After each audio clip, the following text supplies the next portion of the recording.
पर वो भी जो है उस काम करने के लिए आतुर हो जाते हैं और दूसरा कोई विकल्प नहीं बचता है, जिसके कारण जो है श्रम विभाजन हानिकारक रूप ले लेता है।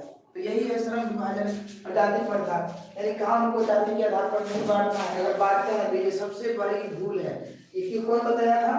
तो भीमराव अम्बेडकर जी ने बताया कि आप काम को जो है जाति के आधार पर कतई नहीं बांटिए। अब मान लीजिए कोई ठाकुर ही है, कोई नाई जाति के लोग हैं, तो क्या वो हमेशा ठाकुर जो है केसी काटे? ये तो नहीं है। लेकिन आज के समाज में होता है, यदि कोई नाई है अगर वो दूसरा पूजा कराने लगे तो हमारा ही समाज कोई उसके पास पूजा कराने नहीं जाएगा, भले वो कितनों महारत क्यों ना हासिल हो, भले वो कितनों वेद व्यास क्यों नहीं जानता हो, फिर भी कोई नाई से कोई लोग पूजा नहीं कराएगा, क्योंकि ये समाज का कुरीति है, ये समाज का सदियों से चलते आ रहा एक प्रथा है।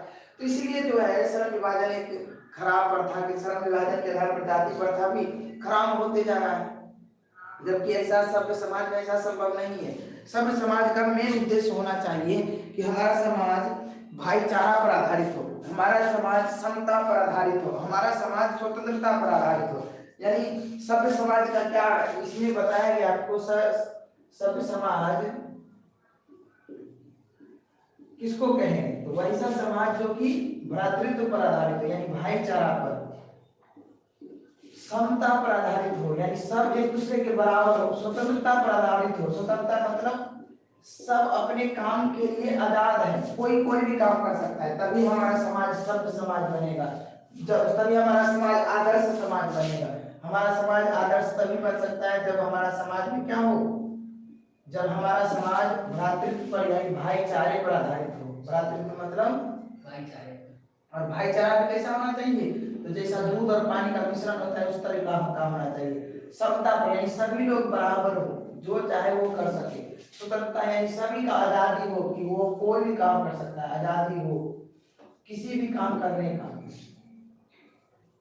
तो यही है हमारा सभ्य समाज या आदर्श समाज, जबकि ऐसा होता नहीं है, ऐसा आजकल होता नहीं है। इसलिए हम अपने समाज को कभी भी सभ्य समाज नहीं कर सकते, क्योंकि ना आपको कोई भाईचारा मिलकर रहेगा, हिंदू मुस्लिम अलग हो जाता है, समता के आधार पर तो होगा ही नहीं।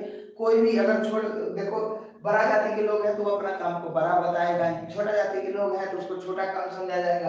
स्वतंत्रता तो उसको मिलता ही नहीं काम करने का, काम करने का जो स्वतंत्रता उसको मिलना चाहिए, वो स्वतंत्रता नहीं मिलता है। तो मेरे लिए इस चैप्टर में यही बताया गया। अब आर्थिक पहलू, इसी समाज इसी में है आर्थिक पहलू।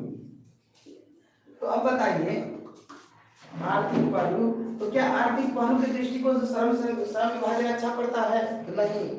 अब बताइए किसी भी आदमी को यदि कोई काम कर रहा है जो उसका बकौती काम है, उसमें उसको मन नहीं लग रहा है, उसका तन नहीं लग रहा है, वो करना नहीं चाहता है, तो क्या होगा?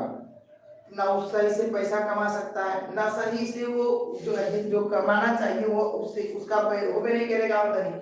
जब आमदनी नहीं होगा तो उसका जीवन सही ढंग से नहीं चलेगा, जब सही ढंग से नहीं चलेगा तो तरह तरह का उसको समस्या आएगा। तो आर्थिक पहलू से भी हमारा जो श्रम विभाजन है, श्रम विभाजन के आधार पर जाति प्रथा जो है वो खराब प्रथा है कि नहीं?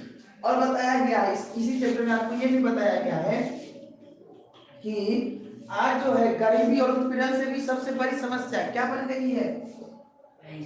गरीबी और उत्पीड़न से भी बड़ी समस्या वही जो लोग मतलब काम को अरुचिकर ढंग से करते हैं, यानी जिस काम को लोग नहीं करना चाहते हैं और उसमें जबरदस्ती कराए जाते हैं, ये गरीबी और उत्पीड़न से बड़ी समस्या है। इससे भी बड़ी समस्या हमारे हिंदू समाज में जो पेशा का पूर्व निर्धारण हो जाता है, पेशा का पूर्व निर्धारण नहीं होना चाहिए। लोग जन्म भी नहीं लेता, यानी बच्चा जन्म भी नहीं लेता, उसका पिताजी पहले से मेरा बेटा इंजीनियर बनेगा, डॉक्टर बनेगा, ये क्या है? ये तो कुरीति है। पहले बेटा को पढ़ने तो दीजिए, उसको लायक तो होने दीजिए, उसका पहले पसंद नापसंद तो देख लीजिए, फिर उसको कहिएगा कि नहीं मेरा बेटा ये बने वो बनेगा। तो ये हमारा जो है धर्म विभाजन पूरी तरह से जाति प्रथा के आधार पर नहीं होना चाहिए, बल्कि हर लोगों का अपना दायित्व होना चाहिए कि वो कोई भी काम करे उसमें उसको जिसमें रुचि हो वो काम करे, ना कि वो किसी के बनाए हुए रचना में फंस जाए, ना किसी के ढंग में फंस जाए। ऐसा कदापि नहीं होना चाहिए। अगर ऐसा हो रहा है तो बहुत गलत हो रहा है। फिर अब दूसरा चैप्टर में चलते हैं।